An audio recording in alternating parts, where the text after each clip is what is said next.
নমস্কার বন্ধুরা, সম্পাস রান্নাঘরে আপনাদের সকলকে স্বাগত। আজ আবার একটা রেসিপি নিয়ে আপনাদের কাছে চলে এলাম।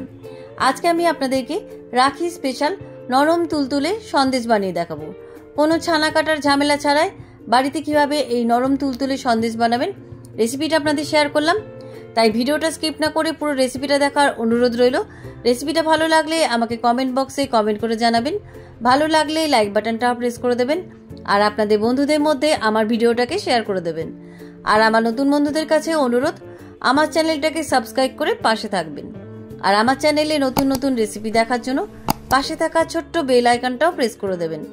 চলুন আর কথা না বাড়ি, কিভাবে আজকে এই নরম তুলতুলে সন্দেশ বানাবেন রেসিপিটা দেখে নেওয়া যাক। রাখি স্পেশাল সন্দেশের রেসিপির জন্য আমি এখানে 200 গ্রাম পনির নিয়েছি।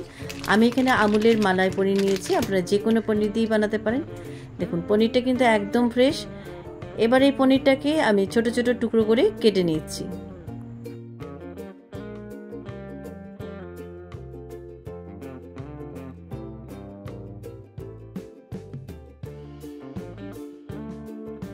পনিরটাকে ছোট ছোট কিউব করে আমি কেটে নিয়েছি। এবার এই পনিরগুলোকে আমি মিক্সিতে পেস্ট করে নেব। মিক্সিতে পেস্ট করার জন্য আমি একটা মিক্সির জার নিলাম। মিক্সির জারের মধ্যে আমি কেটে রাখা পনিরের টুকরোগুলো দিয়ে দিচ্ছি। সমস্ত পনিরের টুকরোগুলো মিক্সির জারের মধ্যে দিয়ে দিলাম। এবার আমি এর মধ্যে দিয়ে দিচ্ছি 4 টেবিল স্পুন চিনি। চিনির পরিমাণটা আপনার স্বাদ অনুযায়ী দেবেন, যে যেমন কম বেশি মিষ্টি খেতে পছন্দ করেন। এবার আমি এর মধ্যে দিয়ে দিচ্ছি 3টে ছোটো এলাচের দানা। এটা অপশনাল, ছোটো এলাচের ফ্লেভার যদি আপনাদের পছন্দ না হয় এটা আপনারা স্কিপ করতে পারেন। এলাচের দানাগুলো আমি দিয়ে দিচ্ছি। 3টে এলাচি খোসা ছাড়িয়ে দানাগুলো আমি দিয়ে দিলাম। এবার আমি এর মধ্যে দিয়ে দিচ্ছি 2 টেবিল স্পুন গুঁড়ো দুধ। এবার আমি মিক্সিতে পেস্ট করে নিয়ে আসছি। মিক্সিতে আমার পেস্ট করা হয়ে গেছে। এবার পেস্টটা আপনাদের দেখিয়ে দিচ্ছি। দেখুন একদম স্মুথ করে পেস্ট করে নিয়েছি। এরকমই কিন্তু স্মুথ করে পেস্টটা বানিয়ে নেবেন। এবার এটাকে সাইডে রেখে দিচ্ছি। এবার আমি একটা কেক টিন নিয়েছি। কেক টিনের মধ্যে আমি একটু ঘি ব্রাশ করে দিচ্ছি। আমি এখানে কেক টিন নিয়েছি, আপনারা যে কোনো পাত্রের মধ্যেই সন্দেশটা বসাতে পারেন, তবে চৌকো পাত্র হলে দেখতে বেশ ভালো লাগবে। কেক টিনের মধ্যে ঘি ব্রাশ করা হয়ে গেছে। এবার আমি একটা বাটার পেপার নিয়েছি। আপনাদের কাছে বাটার পেপার না থাকলে আপনারা যে কোনো সাদা খাতার কাগজে নিতে পারেন। এবার আমি বাটার পেপারের উপরে আবার আমি ঘি ব্রাশ করে দিচ্ছি। বাটার পেপারের উপরে ঘি ব্রাশ করা হয়ে গেছে। এবার আমি কেক টিনের মধ্যে পনিরের ব্যাটারটা ঢেলে দিলাম। কেক টিনের মধ্যে সম্পূর্ণ ব্যাটারটা ঢেলে দিলাম। এবার আমি এর মধ্যে কিছু গাজর কুচি দিচ্ছি। আমি ছোট ছোট গাজর কুচি কেটে নিয়েছিলাম। ভাববেন না গাজর কুচি দিলে সন্দেশটা খারাপ লাগবে, সন্দেশটা কিন্তু খেতে কিন্তু দারুণ লাগবে। এই গাজর কুচিগুলো যখন মুখে পড়বে খেতে কিন্তু দারুণ স্বাদের হবে। এই গাজর কুচিগুলো একটু চারিদিকে ছড়িয়ে দিচ্ছি। এবার এই সন্দেশের উপরে আমি কেশর বা জাফরানের ধাগা ছড়িয়ে দিচ্ছি। এটা দেখতেও সুন্দর লাগবে আর খেতেও কিন্তু দারুণ স্বাদের হবে। এবার কেক টিনটা একটু ট্যাপ করে দিলাম যাতে এয়ার বাবলসগুলো বেরিয়ে যায়। এদিকে ইন্ডাকশানে আমি জল সমেত একটা কড়াই বসিয়ে দিয়েছি। কড়াইয়ের মাঝখানে একটা স্ট্যান্ড বসিয়ে দিলাম। জলটা গরম হয়ে গেছে। এবার আমি কেক টিনটা মাঝখানে বসিয়ে দিলাম। এবার আমি ঢাকা দিয়ে 25 মিনিট স্টিম করে নেব।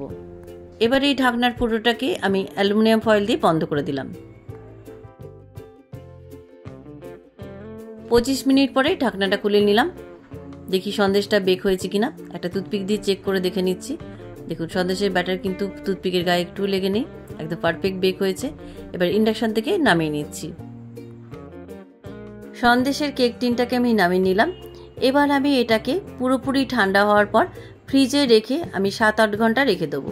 আপনারা চাইলে ওভারনাইটও রেখে দিতে পারেন। ফ্রিজ থেকে আমি সন্দেশের টিনটা বার করে নিয়ে এলাম। এবার আমি সাইডগুলো একটু ছুরি দিয়ে ছাড়িয়ে দিচ্ছি যাতে ডিমোল্ড করতে সুবিধা হয়। সাইডগুলো আমি ছাড়িয়ে নিলাম। এবার আমি এর উপরে একটা প্লেট চাপা দিচ্ছি। প্লেটটাকে এবার উল্টে দিয়ে এভাবে উল্টে দিলাম। দেখুন এবার আমি দুবার ট্যাপ করে নিচ্ছি। দেখুন খুব সুন্দরভাবে কেক টিন থেকে সন্দেশটা বেরিয়ে এলো। এবার আমি বাটার পেপারটা ছাড়িয়ে নিচ্ছি। যেহেতু ঘি ব্রাশ করা ছিল তাই জন্য বাটার পেপারটা খুব সুন্দরভাবে উঠে এলো। এবার আর একটা আমি প্লেট চাপা দিলাম। এবার আমি উল্টে দিলাম। এবার আমি সন্দেশটাকে প্রথমে লম্বা লম্বা করে কেটে স্কোয়ার করে কেটে নিচ্ছি। আপনারা আপনাদের পছন্দের শেপে কেটে নিতে পারেন।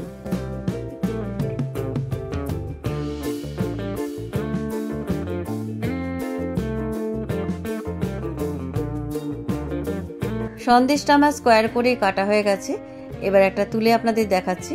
দেখুন সন্দেশটা কতটা নরম তুলতুলে হয়েছে, একদম নরম তুলতুলে ছানার সন্দেশ। এবার একটা সার্ভিং প্লেটে আমি সন্দেশগুলোকে সার্ভ করলাম। কেমন লাগলো আজকের এই রাখি স্পেশাল সন্দেশের রেসিপি? শুধু রাখি কেন, যে কোনো অনুষ্ঠানেই আপনারা এই সন্দেশ বাড়িতে বানিয়ে সকলকে খাওয়াতে পারেন এবং নিজেরাও খেতে পারেন। রেসিপিটা কেমন লাগলো আমাকে অবশ্যই কমেন্ট করে জানাতে ভুলবেন না। ভালো লাগলে লাইক বাটনটাও প্রেস করে দেবেন, আর আপনাদের বন্ধুদের মধ্যে আমার ভিডিওটাকে শেয়ার করে দেবেন। আর আমার নতুন বন্ধুদের কাছে অনুরোধ, আমার চ্যানেলটাকে সাবস্ক্রাইব করে পাশে থাকবেন। আর আমার চ্যানেলে নতুন নতুন রেসিপি দেখার জন্য পাশে থাকা ছোট্ট বেল আইকনটাও প্রেস করে দেবেন। আজ তাহলে চলি, আবার একটা নতুন দিনে নতুন রেসিপি নিয়ে আপনাদের কাছে চলে আসবো। সবাই ভালো থাকবেন, সুস্থ থাকবেন। ধন্যবাদ।